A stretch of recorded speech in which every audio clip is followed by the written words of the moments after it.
키프로스 출신인 요셉이라는 레위 사람이 있었습니다. 사도들은 그를 바나바라고도 불렀는데 바나바는 위로의 아들이라는 뜻입니다. 그 사람이 자기의 밭을 팔아서 그 돈을 사도들의 발 앞에 갖다 놓았습니다. 아나니아라는 사람은 그의 아내 삽비라와 함께 재산을 팔았습니다. 그는 그 돈의 일부를 빼어 자기 것으로 숨겨놓고는 나머지를 사도들의 발 앞에 가져다 바쳤습니다. 그의 아내도 이 사실을 다 알고 있었습니다. 그러자 베드로가 말했습니다. 아나니아야, 어떻게 내가 사탄에게 마음을 빼앗겨 성령을 속이고 땅값으로 받은 돈의 일부를 내 것으로 몰래 숨겨 놓았느냐?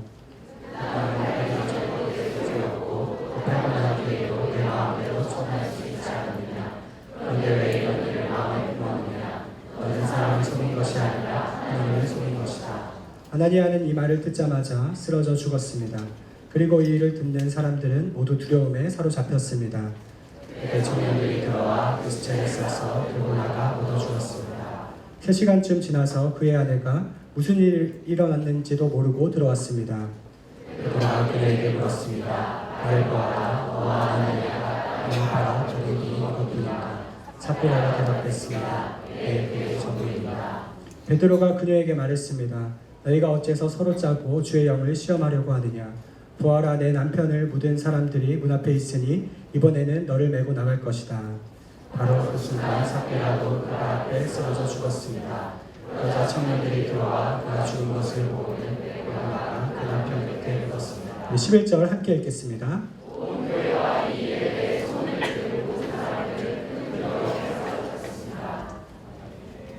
할렐루야. 오늘도 우리 가운데 큰 은혜 베푸신 주님 앞에 감사와 찬양과 영광의 큰 박수를 드려 나아가겠습니다. 주님을 찬양합니다. 주님께 감사와 찬양의 고백으로 나아갑니다. 할렐루야.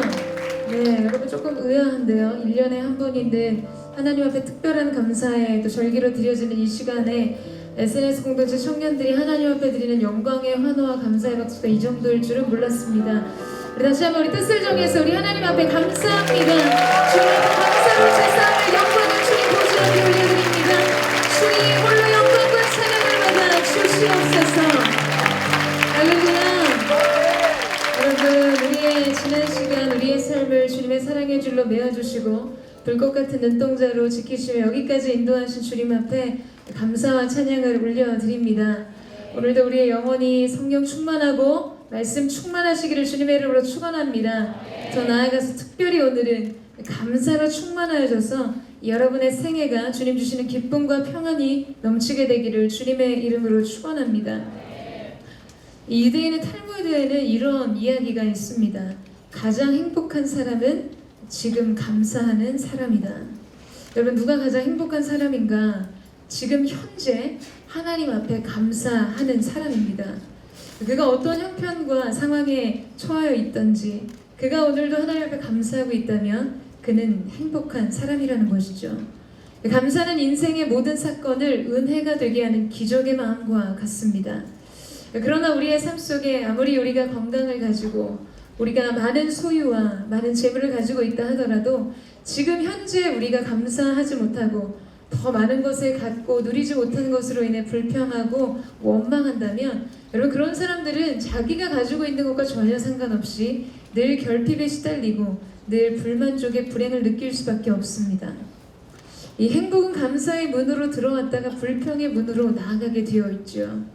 이 탈무드의 또 다른 이야기를 보면 감사를 모르는 자는 벌하는 법을 하나님께서 따로 만들지 않으셨다, 이런 이야기가 있어요. 감사할 줄 모르는 자를 이미 불행으로 벌하셨기 때문이다 라는 이야기입니다. 감사할 줄 모를 때 벌써 그는 불행이라는 이 벌을 받고 있다는 거죠. 다른 것으로 그를 징벌하거나 경책할 필요가 없습니다. 왜냐하면 벌써 불행이라는 심판을 그가 받고 있기 때문입니다. 여러분, 이 세상을 살아가면서 우리의 존재가 감사하지 않아도 된다, 감사의 태도와 감사하는 믿음으로 살아가야 한다는 말에 동의하지 않는 사람은 없을 것입니다. 그런데 실제로 우리가 우리의 삶 속에서 이 감사의 삶을 살기란 쉽지 않다는 것을 또한 느끼게 되죠. 예수님 사복음서에 등장하는 사건과 같이 여러분, 10명의 문둥병자를 예수님께서 고쳐주셨을 때 예수님 앞에 나와 그분께 감사했던 사람은 단 한 사람이었습니다. 여러분, 10분의 1이라는 것이에요. 감사의 수치가 그렇다는 거죠. 우리의 삶의 현장 속에서도 감사는 이렇게 빈약하게, 때로는 너무나 드물게 드려질지 모른다는 것입니다. 우리가 행복하지 못하는 이유는 우리에게 더 많은 은혜가 필요하고 우리의 삶 속에 은혜와 축복이 부족하기 때문이 아니라 우리 안에 감사가 부족하기 때문입니다. 저는 오늘 저와 여러분 가운데 이 하나님을 향한 감사와 사랑의 고백이 올려지게 되기를 주님의 이름으로 축원합니다. 그래서 여러분의 인생 속에 감사로 행복의 문을 열고 감사로 하나님께 영광을 올려드리는 은혜의 사람들이 되시기를 축원합니다. 인생의 모든 불평과 원망은 끊어질지어다. 여러분 감사로 행복의 퇴로를 차단하세요.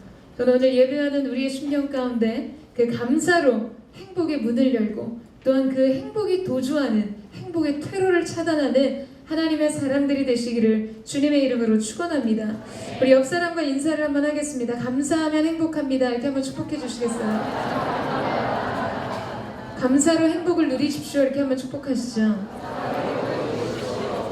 아멘. 오늘 이 앞에 이렇게 많은 아름다운 먹음직한 과일들이 있는데 다 여러분이 준비하신 것입니다. 하나님 앞에 상징적으로 드려진 것이지만 마치 이 무디가 하나님 앞에 봉헌할 때 드릴 것이 없어서 봉헌 때 자기 자신의 존재를 올려놓은 것처럼 여러분 여기 있는 하나하나의 과일이 여러분 인생의 헌물이 되기를 원하고 또 하나님 것을 기쁘게 흠양하시는 기쁨의 예배 되기를 주님의 이름으로 축원합니다. 오늘 감사절기인데요. 오늘 우리가 읽은 말씀은 다시금 사도행전 본문으로 돌아와서 사도행전의 초대교회 역사 속에서도 아주 두려움을 남기는 사건에 대한 이야기입니다.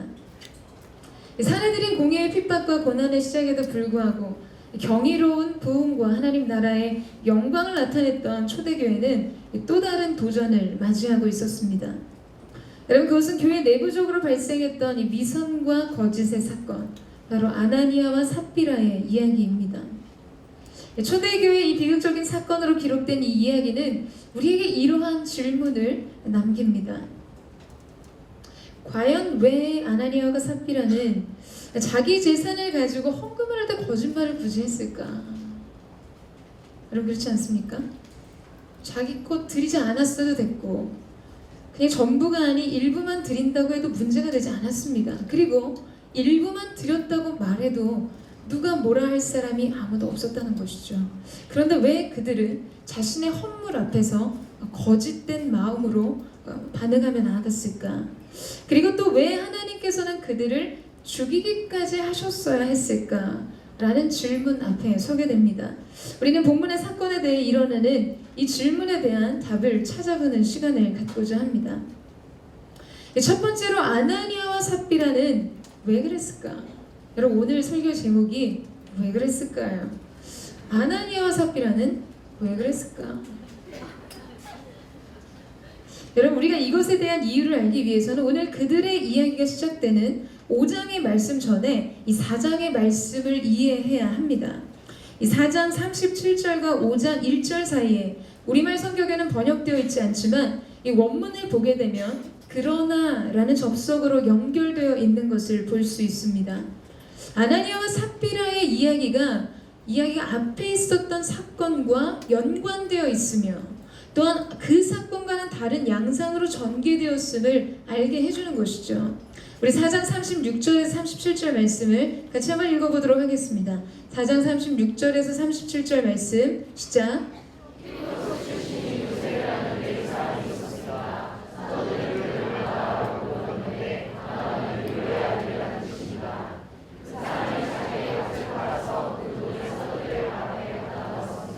여러분 당시 초대교회 성도들의 삶 속에서는 이 자기의 재물을 조금도 자신의 것이라고 주장하는 사람들이 없었습니다. 인생이 굉장히 중요하다고 말할 수 있는 이 소유의 문제도 그들의 인생을 지배하는 가치가 되지 못했다는 것을 보여주고 있죠. 그들은 물질 문제에 자유했고 영원한 하나님의 나라를 추구하는 삶을 살았습니다. 그러한 초대교회 공동체 가운데 한 인물이 있었는데 그의 이름은 요셉이라는 이름의 바나바라는 닉네임을 가진 사람이었습니다.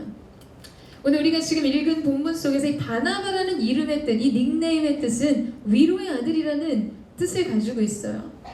굳이 요셉이라는 이름을 놔두고 그를 닉네임으로 불렀다는 것은 여러분 그것이 그를 설명할 수 있는 두드러진 특징이기 때문에 그렇습니다. 여름 아울리치가 마치고 나니까 이 MC단이 이 전도사님 한 분을 낄낄빠빠라고 부르는 것을 들었어요. 그래서 저는 캄보디아를 다녀오더니 이 캄보디아 언어로 뭐 죽은 뭐 이런 뜻인가 보다라는 생각을 했습니다. 그런데 그게 아니라 낄 때 끼고 빠질 때 빠지다라는 의미가 낄낄빠빠더라고요. 전도사님의 열정이 너무 넘치다 보니까 모든 것을 평정했나 봐요. 모든 것을 다 했던 거죠. 그래서 우리 낄 때 끼고 빠질 때 빠지십다 뭐 이런 구호였던 것 같아요. 방언을 오랫동안 사모했던 우리 홀리임팩트 싱어팀 팀장 자매가 중보기도 시간에 방언을 받자 그의 별명이 김방언 여사가 되었어요. 극소심 자매를 부를 때는 아식스 A형이 6개로 합체되어 있다는 뜻이죠. 한시도 쉬지 않고 말을 많이 하는 사람 앞에 붙은 별명이 세븐일레븐입니다. 24시간 편의점처럼 하루 진종일 그의 입을 쉬지 않는다는 의미예요. 자, 여러분 이렇게 별명이라는 것은 그 사람의 두드러진 특징을 표현해주는 말입니다. 여러분 오늘 사도들이 요셉이라는 이름을 두고 그를 바나바, 곧 위로의 아들이라고 불렀던 이유는 정말 그 바나바의 인생이 그가 가는 곳에 위로의 영이 임했고 많은 사람들이 그를 통해 권면을 받고 도전을 받고 세임을 얻는 사람이었다라는 것을 말해주는 것이죠. 그는 초대교회 많은 성도들에게 칭찬을 받고 존귀의 여김을 받는 사람이었습니다. 자, 그런데 오늘 그 바나바가 자기의 밭을 팔아 사유 재산이었던 밭을 팔아서 그 돈을 사도들의 발 앞에 갖다 놓았다는 것이에요. 헌금을 했다는 거죠. 이 일을 통해서 바나바는 믿음의 공동체 안에서 굉장히 큰 존경과 사랑을 얻었을 것입니다. 그의 이름을 구체적으로 언급하며 이 사건을 기록한 것이 바로 그것을 말해주는 것이죠. 자, 여러분 바로 이때 이 사건과 더불어 아나니아와 삽비라의 이야기가 연결되어 시작된다는 것이에요. 결국 이것은 무엇을 의미하는가? 오늘 아나니아와 삽비라가 자신의 밭을 팔아 사도들 앞에 가져온 것은 이 바나바의 영향으로 인해 일어났다는 것을 우리 가운데 보여준다는 것입니다. 오늘 아나니아와 삽비라가 이러한 헌신과 이러한 섬김을 결정하게 된 계기가 바나바가 수많은 믿음의 공동체 사람들 안에서 칭송과 존귀의 여김을 받는 그의 모습 속에 자극을 받았다는 이야기인 것이죠. 그들은 바나바와 같이 되고 싶었습니다. 사람들의 인정과 칭찬을 얻고자 했고 공동체 안에서 많은 사람들이 그들을 우러러보며 존귀한 사람으로 평가되어지고 남겨지기를 바랬던 것이에요. 자신의 이름 대신에 자기들도 뭔가 거룩한 하나님의 사람으로 불림을 받기를 원했고 정말 아름다운 닉네임으로 자기 인생이 호칭되어지기를 바랬던 마음이 있었던 것입니다. 굉장히 위험한 헌신이었죠. 그러나 여러분 그것은 외형상으로 보았을 때는 바나바의 것과 전혀 다를 것이 없었습니다. 오늘 이 말씀 속에서 바나바는 자기의 사유재산인 밭을 팔아서 그 돈을 사도들의 발 앞에 갖다 두었다라고 이야기를 했어요. 아나니아와 삽비라도 자신의 밭을 팔아서 사도들 발 앞에 가져왔습니다. 보기에는 똑같았다는 거예요. 눈으로 보기에는 외형상으로는 바나바의 것과 아나니아와 삽비라의 것이 전혀 다를 것이 없었다라는 것이죠. 사랑이라 불리는 헌신의 모양에는 차이가 없었습니다. 자, 그렇다면 여러분, 그러면은 문제가 없는 것일까요? 그러면은 괜찮은 것일까요? 여러분 이렇게 드라마 같은 것을 보면 결혼 후에 사랑이 식은 듯한 남편이 이 따뜻한 눈길 한번 말 한번 섞지 않고 모든 돈으로 해결하려고 합니다. 비싼 핸드백 사주고 비싼 차, 좋은 차 사주고 골프 라운딩 시켜줍니다. 근데 여러분 그런 순간에 이 자매들이 하는 단골 대사가 있어요. 나 이런 거 필요 없어요. 나는 당신의 마음을 원해요. 그럼 이런 대사 하잖아요. 여러분 좋은 핸드백 싫어하는 안하기 어디 있겠습니까? 여러분 좋은 차를 마다할 사람이 어디 있겠어요? 몇이나 되겠어요? 여러분 그러나 그러한 사랑의 선물이 마음 없이 주어진다면 또한 그래도 괜찮다고 말할 수 있는 사람이 몇이나 되겠냐는 것이죠. 외형적으로 다를 게 없다는 거예요. 여러분, 아줌마들 촉이라는 게 굉장히 무섭잖아요. 모르겠어요. 뭐 사랑과 전쟁 이런 데만 나오는 이야기인지 모르겠지만, 여러분, 바람피는 남편들이 아내의 눈치 슬슬 보면서 꼭 한 번 하는 것이 안 하던 선물 갑자기 합니다. 평소에는 생각도 못할 비싸고 예쁜 보석들 가져와요. 젊은 시절에 불타는 연애를 했던 그때 자기 정말 이게 비자금 털어서 샀던 그 선물과 똑같은 보석 어느 날 갑자기 가지고 옵니다. 왜? 미안하고 눈치 보이고 죄책감 느끼니까 선물로 바르는 거예요. 여러분, 모양새는 연애 시절 마음을 얻기 위해 열렬한 마음으로 주었던 그 선물과 다르지 않다는 거예요. 그런데 우리가 제기하는 질문은 그것입니다. 그렇다면 그러면 정말 다르지 않는가? 그렇다면 정말 괜찮냐는 거죠. 그의 마음이 무엇을 향하고 어떤 마음으로 이것을 주는지는 전혀 상관이 없는가? 그 선물을 받고 그 마음을 알고도 마냥 좋아하는 사람이 있을 수 있을까요? 좋은 선물이니까 괜찮습니까? 여러분, 그렇지 않은 것이죠.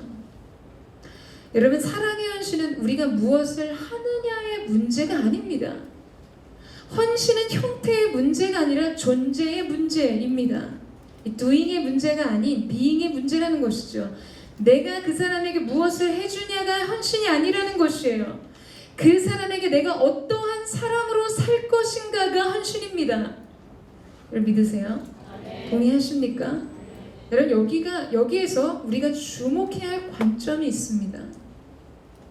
여러분, 오늘 저와 여러분이 사랑의 헌신과 섬김의 형태는 갖췄지만 우리의 존재는 전혀 헌신되어 있지 않은 채 살아갈 수 있다는 것이에요. 지금 내가 하나님 앞에 헌신하고 있다고, 내가 하나님 앞에 그 일로 섬기고 있다고 생각하는 그 일 때문에 내가 헌신되어졌다라고 착각할 수 있다는 것이죠. 여러분, 때로는 어깨에 계급장 찬 마음으로 임원할 수 있고 직분 받을 수 있습니다. 섬기라고 부르셨는데 온통 그의 마음속에 사람들이 나를 어떻게 대우해 주느냐에 촉을 세우고 토라지고 서운해서 이런저런 불평과 불만을 토하는 사람들도 있어요. 여러분, 우리가 헌신은 하나님 앞에서 하는 것이라고 하면서 왜 자꾸 사람한테 서운해지는 것일까요? 여러분, 하나님 앞에서 한 것이니까 하나님 앞에서 정산해야 합니다. 동의하세요? 우리의 헌신과 우리의 섬김이 하나님께 드린 것이라면 모든 것을 하나님께 속한 것으로 그분 앞에서 정산해야 하는 것이죠. 여러분, 교회 안에서 이것저것 내가 사용 많은 것이 그것이 나의 존재감을 말해주는 것이라고 착각할 때가 있다는 것이에요.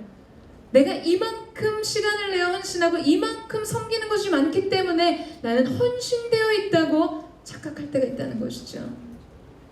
여러분, 헌신은 나의 존재가 사랑하는 사람으로 합당한 상태인가의 문제입니다.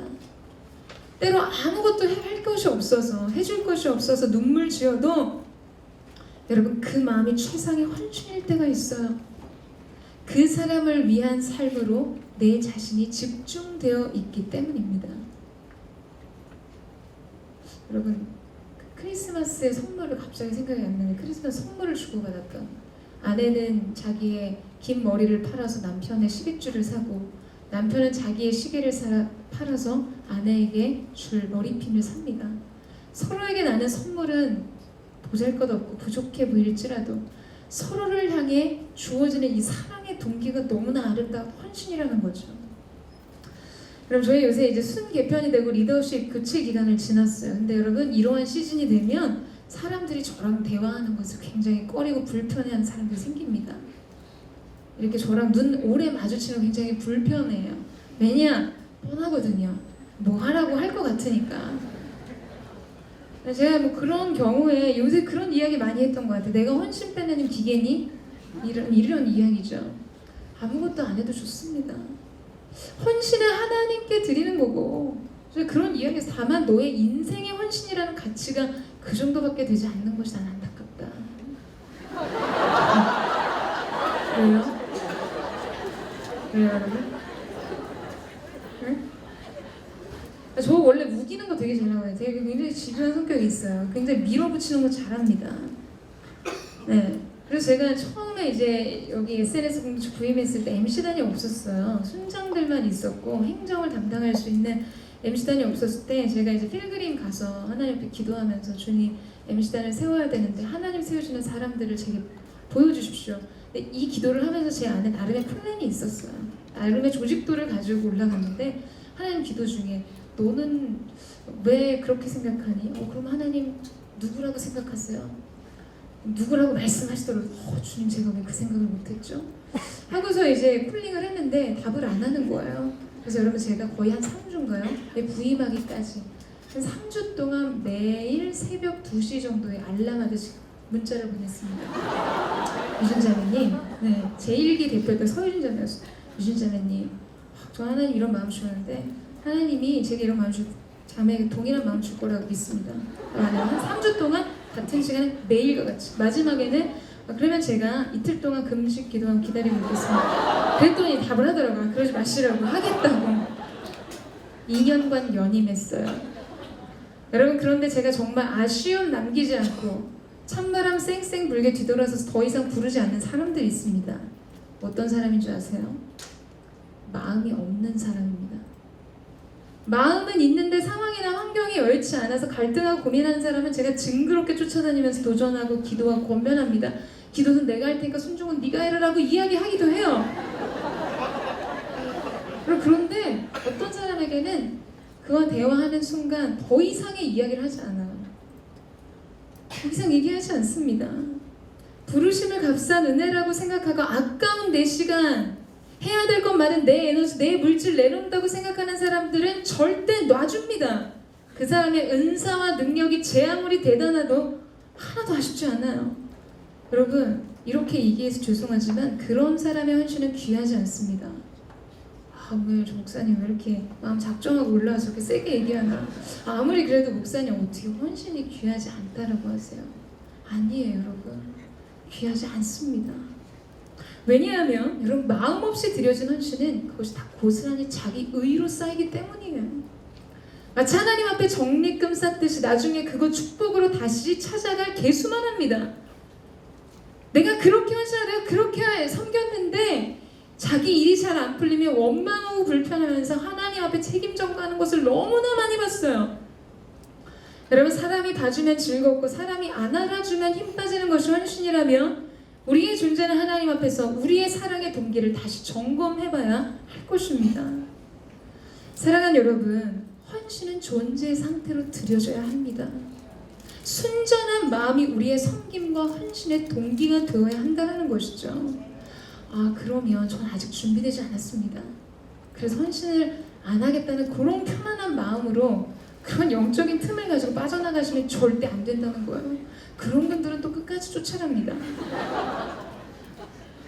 여러분 오늘 아나니아와 삽비라는 바나바의 헌신 담긴 이 칭찬과 인정의 마음을 빼앗겼어요. 그들은 그들 안에 있었던 공명심으로 이 헌신을 결정했습니다. 자 그런데 그때 어떤 일이 일어났습니까? 완전히 꽁 먹고 알 먹고요. 사람한테 칭찬받고 하나님 앞에 헌금 많이 해서 상급에 마일리지 찍었다 생각했어요. 대강 얼추 외형만 갖추면 된다고 생각해서인지 그들은 한 가지 무서운 선택을 하게 됩니다. 우리 2절을 한번 보시겠어요? 2절 말씀을 같이 함께 읽겠습니다. 2절 말씀 시작.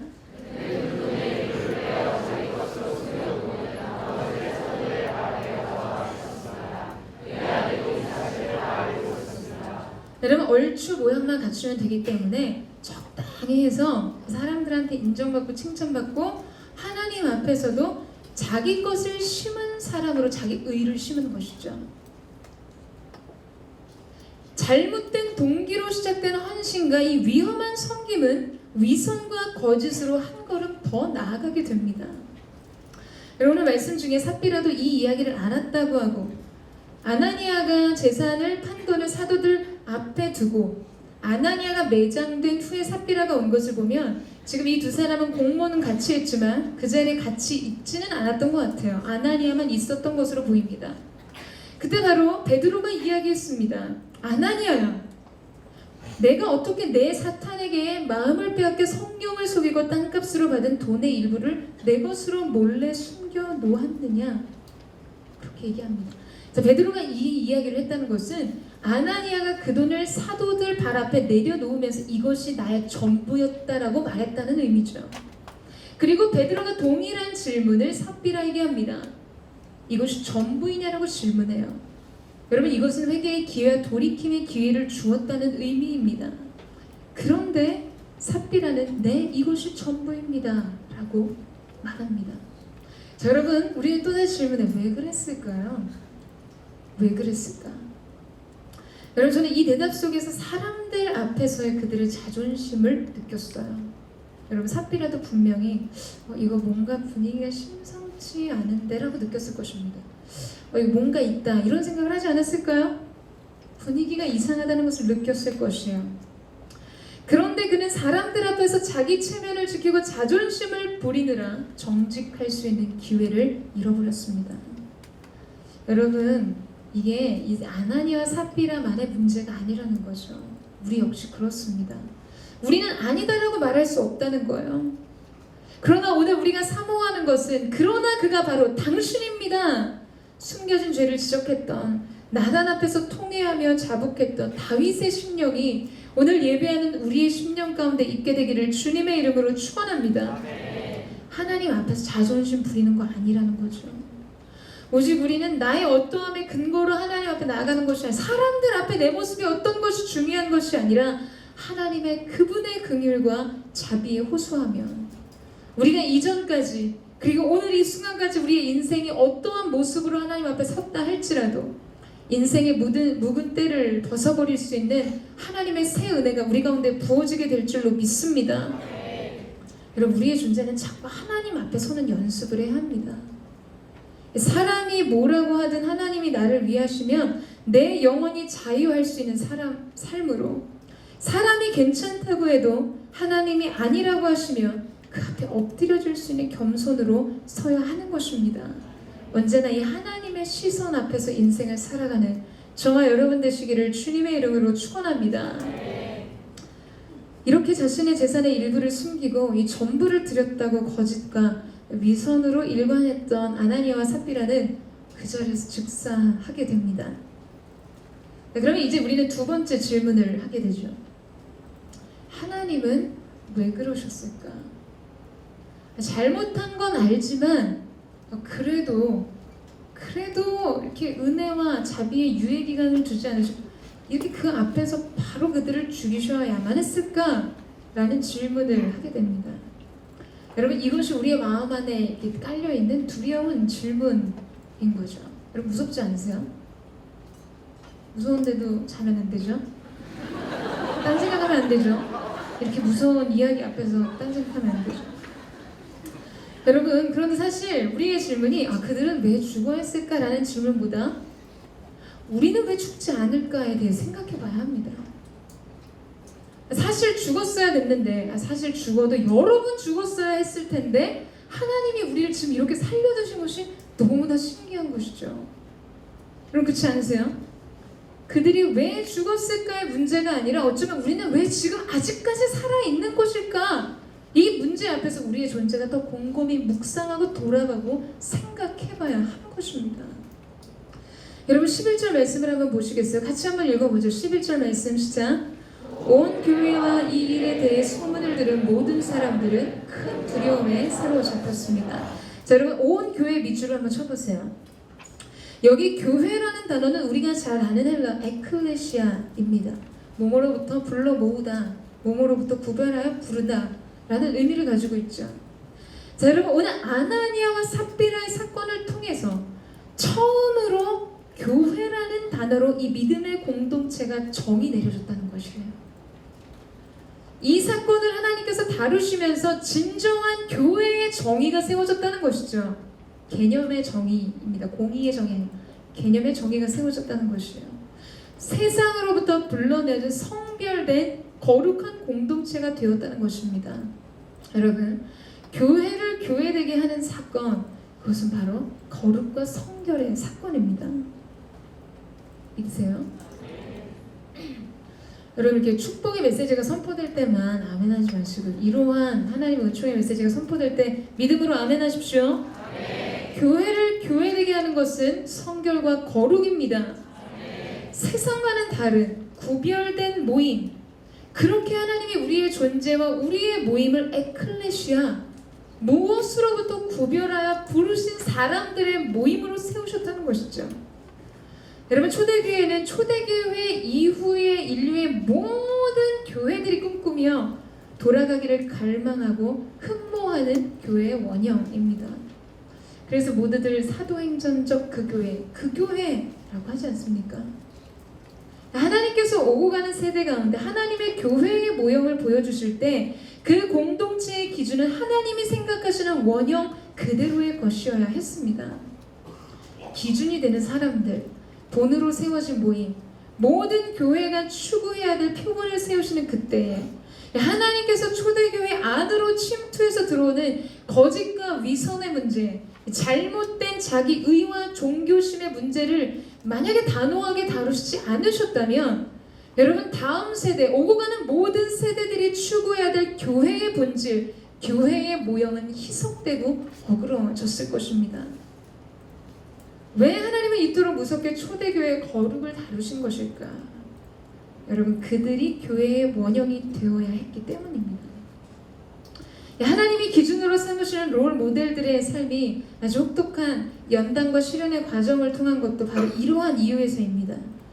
마치 은에서 찢기를 제하듯이 그렇게 순전하게 그들의 삶이 비춰져야 했던 이유는 많은 후대의 사람들이 그들의 믿음의 원형을 바라보고 추구하기 때문이죠. 여러분, 그렇다면 오늘 우리가 과연 나의 인생이 다음 세대, 오고 가는 세대 속에 믿음의 본으로 세워질 것인가? 아니면 파산지석으로 세워질 것인가? 여러분, 어떠한 삶을 살기를 원하십니까? 우리의 공동체가 어떠한 공동체가 되기를 원하세요? 여러분, 저는 우리의 삶과 우리의 공동체가 오가는 모든 세대 속에서 하나님이 세우신 거룩한 에클레시아의 모형을 이루는 축복이 있게 되기를 주님의 이름으로 축원합니다. 하나님께서 믿음의 롤모델을 세우시기 위해서 단호한 거룩의 기준을 가지고 하나님의 사람들과 하나님의 교회를 세워나가셨다는 것이죠. 여러분, 우리가 꿈꾸는 인생이 그저 우리 인생의 배가 부르는 안락과 편안함을 도모하는 삶이 아니라 하나님이 이렇게 세상 속에서 구별된 자로 부르신 하나님의 사람들, 주님의 그리스도의 몸된 공동체 에클레시아를 이루는 거룩한 은혜가 있게 되기를 주님의 이름으로 축원합니다. 우리 이 마음을 담아서 옆에 사람에게 한번 인사했으면 좋겠는데요. 이제 알았습니다. 당신이 교회입니다. 이렇게 축복하시겠어요? 당신이 교회입니다. 동의하시죠? 자, 여러분, 결과적으로 이 일에 대해서 소문을 들은 모든 사람들이 큰 두려움에 사로잡혔습니다. 근데 이 두려움이란 단순히 무서운 심판 앞에 가는 공포심이 아니라 하나님을 향한 경외감이었습니다. 그런데 바로 이러한 순간에 우리가 주목해 보아야 할 사실이 하나 있습니다. 여러분, 6절과 10절을 한번 보시겠어요? 저는 이 두 구절 중에 저의 시선을 사로잡은 것이 있었는데 여러분, 뭘 거라고 생각하세요? 6절과 10절을 한번 보여주시죠. 10절. 자, 여기서 저의 시선을 사로잡은 것은 무엇이었을까요? 정말? 여러분, 정말 훌륭하신 것 같아요. 혹시 설교문이 사전에 유포되면 네, 여러분, 청년입니다. 여러분, 젊은 세대 청년들이 일어나 거룩을 위해 자원하여 헌신했다는 거예요. 4개의 동사가 나오죠. 청년들이 여기서 들어왔다고 하는데 본문에는 원문에 청년들이 일어났다, 실신을 쌌다, 들고 나갔다, 장사를 지냈다, 4개의 동사로 이루어집니다. 네, 헬라어 원문을 보게 되면 모두 능동형으로 기록되어 있다는 거예요. 자, 여러분, 지금 이곳에 있는 이 쉬쉬는 어둠과 죽음의 상징이자 죄의 결과였습니다. 심판에 대한 형벌이자 인간의 본질적인 실패의 상징이기도 합니다. 바로 그러한 모든 어둠의 잔재들을 치우기 위해서 젊은 세대가 일어났다는 것이에요. 여러분, 마음이 뜨거우시지 않으세요? 초대교회가 초대교회일 수 있었던 이유가 바로 이러한 숨겨진 사건들, 숨겨진 비하인드 스토리를 통해서 이루어지는 것이죠. 여러분, 거짓과 위선의 잔재들을 청소한 사람들이 젊은 세대, 청년들이었다는 것이었습니다. 여러분, 누군가 그들에게 그 일을 시키지 않았어요. 능동형으로 쓰여졌습니다. 의뢰에 주어지는 당연한 그들의 몫도 아니었어요. 여러분, 여기서 아나니아와 삽비라가 이렇게 불과 몇 시간 만에 그들의 장례, 그들의 매장이 진행된 것은 이 하나님의 저주를 받아 죽은 사람들을 위해서는 슬퍼하거나 애곡할 수 없었기 때문입니다. 가장 피하고 싶은 일이 아니었을까요? 저주받아 죽은 사람들의 시신에 손을 대서 여물하고 매장을 하는 일을 누가 즐겨서 하고 싶었겠습니까? 그런데 바로 그때 자원하는 젊은 세대가 그들의 교회를 새롭게 하고 하나님의 영광을 위해 가장 하고 싶지 않은, 가장 피하고 싶은 영적인 청소의 몫을 담당했다는 것이에요. 여러분, 그들은 그들 자신이 심판자의 자리에 서지도 않았습니다. 이 일은 이렇다, 이 일은 저렇다 판단함의 목소리를 높이지도 않았어요. 다만 그들은 하나님께서 하신 일을 기다리고 보았고 행했습니다. 여러분, 이 혈기 많은 젊은 세대들, 우리 안에는 이 의로움에 대한 판단의 날이 설 때가 많습니다. 날카로운 비판이 지적으로 세련된 것이라고 생각하는 경향성이 저는 있다고 생각해요. 그래서 우리는 공의를 실현하는 것이 우리들 자신이어야 한다고 착각하는 경우들이 있습니다. 여러분, 그러나 그것은 옳지 않아요. 여러분, 하나님께서 하시는 일입니다. 믿으세요? 저는 오늘 초대교회 청년들이 보여준 모습에 굉장히 깊은 감명을 받았어요. 그리고 바로 또한 우리의 젊은 세대, 이 거룩한 청년들이 하나님 앞에 이 거룩과 성결의 옷을 입고 하나님의 영광을 위해 어둠을 씻어내고 이 시대의 모든 영적인 더러움을 씻어내는 하나님의 사람들이 되기를 간절히 사모합니다. 저와 여러분이 그 일들을 감당하는 거룩한 청년들이 되시기를 주님의 이름으로 축원합니다. 여러분, 하 목사님이 그러셨어요. 교회 로비에 똥이 있다. 그런데 한 그룹은 이 똥을 누가 여기에 뒀나에 관해 토론하고, 다른 한 그룹은 그럼 이 똥을 어떻게 할 것인가 컨퍼런스, 회의가 열린다는 거죠. 여러분, 우리는 어떤 사람이 되어야 할까요? 본 사람이 치우는 사람이 되어야 합니다. 여러분, 비판하는 비판으로 머물러서는 안 돼요. 우리가 이 시대의 거룩을 깨우기 위해서 우리의 존재가 거룩으로 덧입게 되고, 우리가 하나님께서 이 시대 가운데 하나님의 의를 실현하시고 이 시대의 부흥을 위해 이 한국교회를 새롭게 하시는 그 일들 가운데 우리가 쓰임받는 은혜가 있게 되기를 주님의 이름으로 축원합니다. 여러분, 많은 말이 필요 없어요. 날카로운 판단도 필요 없습니다.